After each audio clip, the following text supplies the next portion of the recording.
एक गांव का व्यक्ति पहली बार श्री नानक देव जी के पास गया। उसने देखा कि संत जी मायूस अवस्था में एकांत में बैठे थे और स्मरण कर रहे थे। उस आदमी ने सतनाम वाहेगुरु बोला। श्री नानक जी ने भी उत्तर दिया, भोजन करवाया, ज्ञान विचार सुनाए। वह व्यक्ति चला गया। एक दिन फिर वह व्यक्ति आया और बोला, महाराज जी आप कभी खुश दिखाई नहीं देते, क्या कारण है? संत नानक जी ने कहा, ना जाने काल की कर डारे, किस विध ढर जा पासावे, जिन्हाने सिरते मौत खुड़कदा, उन्हाणो केड़ा हसारे। संत नानक जी ने कहा कि भाई इस मृत्यु लोक में सब नासवान है, पता नहीं कब किस की जाने की बारी आ जाए। इसलिए जिनके सिर पर मौत गरज रही है उस व्यक्ति के नाचना गाना हंसी मजाक कैसे अच्छा लगेगा। मूर्ख या नशे वाला व्यक्ति इस गंदे लोक में खुशी मनाता है। तो परमात्मा कहते हैं इस काल के लोक में तुम क्या पर खुशी मनाते हो? बेटा जाया खुशी हुई और खूब बजाए थाल, ये तो आना जाना लगा हुआ जो कीड़ी का नाम। युवा हुआ, शादी की तैयारी हुई है, विवाह के लिए बारात जा रही थी, रास्ते में एक्सीडेंट हो गया और पहले दिन शाम में नाचे थे, गाँव थे, डीजे ले रहे थे, पंगा पा रहे थे, मेरा उद्मस्तार रखा था। और सुबह वो लड़का भी मर गया जिसका ब्याह था, 5-7 और साथ में मर गए। तो पुण्यात्मा ठीक है, ये नहीं कि विवाह शादी ना करनी या दैनिक क्रियाएं कति छोड़ दे। परमात्मा कहते फिर फंड क्यों करे? ठीक है ब्याह कर लो, सिंपल वे से जाकर अपनी शादी कर लो। लड़का लड़की का ब्याह होना है, चाहे 10 आदमी चले जाओ, चाहे 2 चले जाओ, उसमें बकवाद और ये फंड करने की क्या आवश्यकता रहेगी, जिस तो भगवान नाराज हो है। तो कहने का भाव ये है पुण्यात्मा, हम साधु संत भक्त बनकर और फिर हम ड्रामाबाजी करते हैं, नाचना गाना करते, फिर हमने भगवान का ज्ञान कति नहीं, और इसलिए फिर भक्ति बाधक बन जाती है। ऊपरले मन से हम साधना करेंगे, वो साधना हमारी व्यर्थ होती है। कहते हैं भक्ति करे बिन भाव रे सो कौने का जा। बिना भाव के, बिना श्रद्धा से यदि भक्ति हम करते हैं वो व्यर्थ है। भक्ति करने का, साधना करने का तरीका एक विशेष होता है, कसक के साथ करें। हे परमात्मा मुश्किल से दाव लगा है, ये मनुष्य जीवन मिला है, ये भक्ति मिली है, और कसक के साथ अंदर कसक उठे, जैसे किसी वस्तु की प्राप्ति के लिए कसक होया करे, ऐसे कसक बने अंदर से सुमरण के साथ, तो उसका लाभ ज्यादा होता है। फिर परमात्मा हमें याद दिलाते हैं, पतझड़ आवत देख कर बन रोवे मन माही, ऊंची टेढ़ी पात थे अब पीले हो जाही।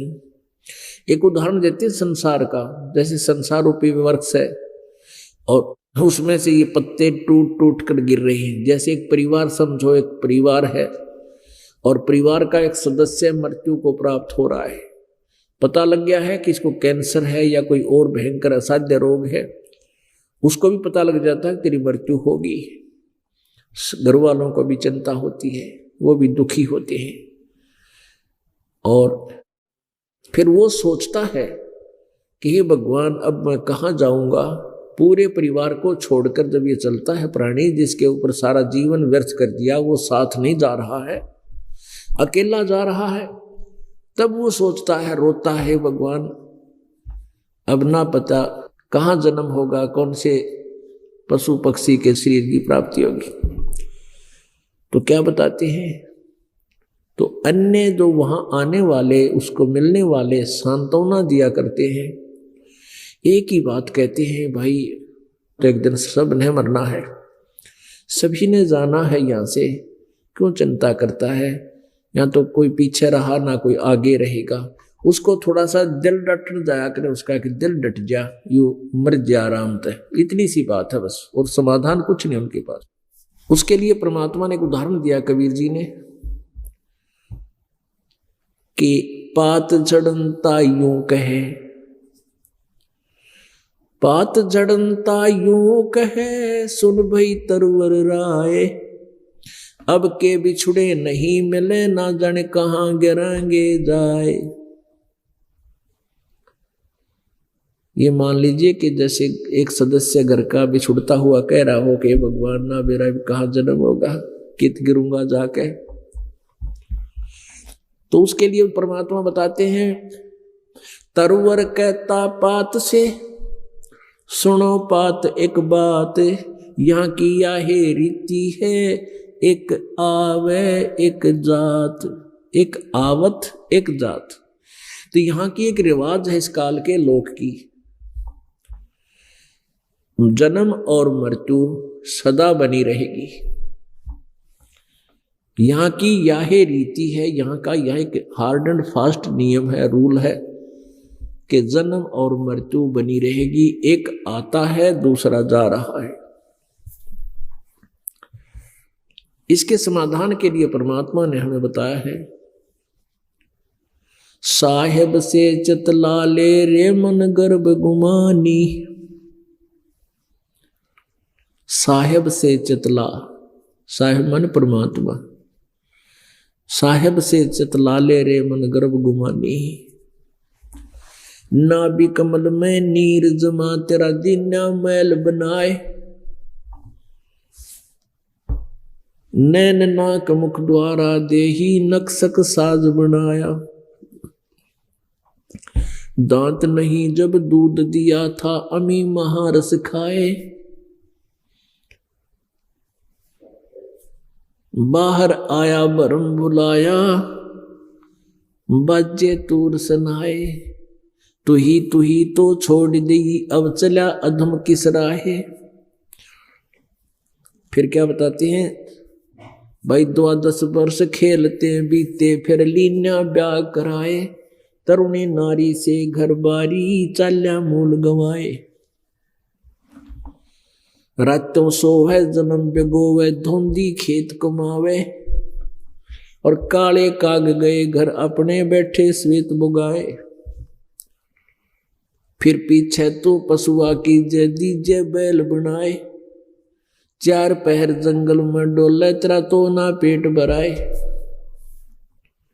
सिर पे सींग दिए मन बोर, एक दूमत मच्छर उड़ावे, और कांधे जुआ जोते कुआ, फिर जो का बुस खावे। फिर पीछे तू खर कीजेगा, कुर्डी चुगने जावे, टूटी कमर पजावे, चढ़े तेरा कागा मांस गिलावे।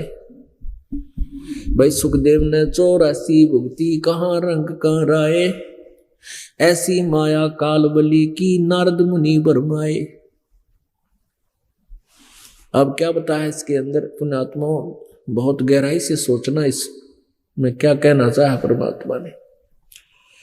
जब ये प्राणी मां के गर्भ में होता है, इसका ऊपर न पैर नीचे न सिर होते हैं,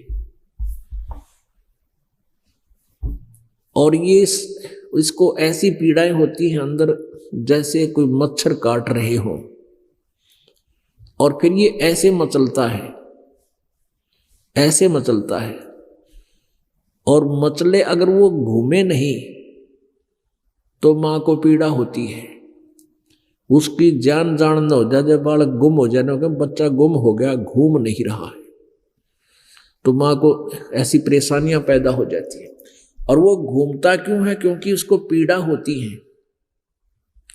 पीड़ा होने से जैसे मच्छर काट जाता है, तो उस मच्छर के स्थान पर हाथ पैर मारकर ही हम हाथ से खुरच के शांत करते हैं उसके उस दर्द को, पीड़ा को जो थोड़ी सी। ऐसे ही वो उसके मच्छर से लड़ते हैं अंदर शरीर में, इतना परेशान रहता है। फिर ऐसे घूमता है तो माँ के अंदर पेट के साथ उसकी घर्षण होती है, जिससे उसको कुछ राहत मिलती है। अब वो कोई शौक में नहीं घूमता, और कोई बैरिंग नीला रखे उसके वो पर घूमा है, या कोई बिजली नहीं फिट कर रखी, विवश है वो घूमने के लिए, और ना घूमा तो माँ को समस्या। तो पुण्यात्मा तब ये क्या कहता है परमात्मा, मुझे इस नरक से निकाल दो। हे प्रभु, मैं कभी नहीं भूलूंगा आपको, सारा जीवन आपको याद करूंगा। अपने दैनिक कार्य को करते करते भी परमात्मा तुझे नहीं भूलूंगा, क्योंकि माँ के गर्भ में इसको सब बातें याद रहती है। जब ये प्राणी माँ के पेट से बाहर आते ही तो तीनों गुणों का एकदम इसके ऊपर अटैक होता है, जैसे 3 इंजेक्शन ला दें इकट्ठे ही। फिर ये भूल जाता तू कौन था, कहाँ से आया था, क्या पिछले जन्म में तेरे साथ बीती थी, जो माँ के गर्भ में जब इसको याद था। फिर ये प्राणी जब मृत्यु को प्राप्त होता है, अब देखो पुण्यात्माओं, हम इतने ज्ञानहीन हो गए, हम भूल जाते हैं कि परमात्मा हमारी चिंता हमसे ज्यादा रखता है। माँ के गर्भ में आपकी 9 महीने तक किसने परिवरस की, आपको किसने पाला? माँ को तो ये नहीं पता गर्भ में बेटा है या बेटी है। किसने पाला? परमात्मा ने माँ की नाभि से, आपकी नाभि से इंटरनल कनेक्शन कर दिया। 9 महीने तक वहां पालन पोषण मालिक ने किया, दूसरे का रोल नहीं वहां पर। उसके बाद जब बाहर आया, बाहर आते ही माँ के स्तन में दूध, उससे पहले एक टोपा नहीं था, एक ड्रॉप भी नहीं थी। अपने आत्माओं, हम इन बातों को एक देख करके रूटीन मान लेते हैं। ऐसा होता है, क्यों होता है? इसके कारण तक हम पहुंचते नहीं। हम भगवान की महिमा करते नहीं, उनके गुण नहीं गाते, शुक्र नहीं मनाते दाता का। अब कितना दयालु है वो परमात्मा। माँ के स्तन में दूध बच्चे के बाहर आते ही इतना दे दिया, पियो और जूठा छोड़ा।